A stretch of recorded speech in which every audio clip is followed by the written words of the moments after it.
YouTube channel খুললেই বন্ধুরা শুধু ড্রাগন ড্রাগন আর ড্রাগন। তো আজকে আর কোনো কিছু না ভেবেই চলে এলাম নিজেদের ড্রাগন বাগানে। সবাই ছাদ বাগানে ড্রাগন চাষ করে, আর আমরা নিজেদের বাগানে চাষ করে ফেলেছি বন্ধুরা। দেখো কয়েকশো গাছ, আর ফলে তো পুরো ভর্তি হয়ে যাচ্ছে গাছ। এই দেখো এই যে ফুল এসেছে, এটা তো বড় ফুল এসেছে, বড় ফুল হয়েছে আর কি। আর এখানে যে ফল হয়ে গেছে, এখানে হয়েছে, এইদিকে হয়েছে, মানে চারিদিকে শুধু ড্রাগন ড্রাগন আর ড্রাগন। এই যে হেলমেটটা নিয়ে এসেছি কেন জানো? এই কাটার খোঁচার ভয়ে। এত পরিমাণে গাছে মানে কাটা যে শুধু খোঁচা খেতে হয়। গায়ের মধ্যে তো কতগুলো খোঁচা লেগে গেছে এর মনে। আর আমার বরের তো আরো বেশি, ও তো আমার ভিডিও বানাতে গিয়ে নিজেই খোঁচা খেয়ে খেয়ে পাগল হয়ে যাচ্ছে। বন্ধুরা, ড্রাগন চাষ করলে প্রথমত গাছটা একটু বড় হওয়ার পরে যখন ফুল আসে তখন একদম ছোট্ট ফুল আসে, তারপরে ফুলগুলো বড় হওয়ার পরে আস্তে আস্তে আরো বড় হয়। পুরো ফুলটা যখন বড় হয়ে যায়, ওই সাইডটায় ফুলটা আছে, পুরো ফুলটা, এটা তো ছোট এগুলো ছোট ফুল।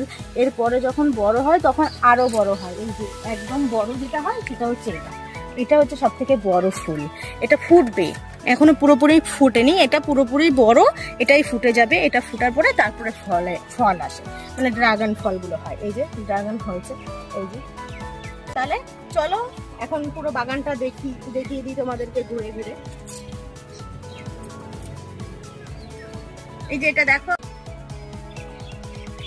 এটা হচ্ছে সব থেকে বড় এই ফুলগুলো। এই যে এইগুলোই লাস্ট, এইগুলোই ফুল হয়, এরপরে ফল এসে যায়। এগুলো যখন ঝরে যায় পুরোপুরি তখন ফল এসে যায়। এই যে ফল হয়েছে, কত ফল হয়েছে। বন্ধুরা, ড্রাগন চাষ করতে গেলে কিন্তু এরকম একটা সিমেন্টের পোল লাগে। যেহেতু গাছটা দাঁড় করানোর জন্য তো এরকম একটা শক্তভক্ত না হলে তো ও পুরো শুয়েই পড়বে, তখন কি করে হবে? তার জন্য এরকম একটা সিমেন্টের পোল লাগে। আর পোলটার উপরে ওই একটা সাইকেলের টায়ার দিয়ে পুরো রেলিং করে দিতে হয়। তো বন্ধুরা, আমার ড্রাগন বাগানটা কেমন হয়েছে অবশ্যই তোমরা সবাই কমেন্ট করে জানিও।